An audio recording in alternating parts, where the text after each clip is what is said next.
न यज्ञ चिदानन्दरूपः शिवोऽहम् न पुण्यम् न पापम् न सौख्यम् न दुःखम् न मन्त्रो न तीर्थो न वेदा न यज्ञ चिदानन्दरूपः शिवोऽहम्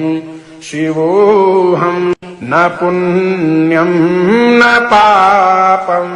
न सौख्यम् न दुःखम्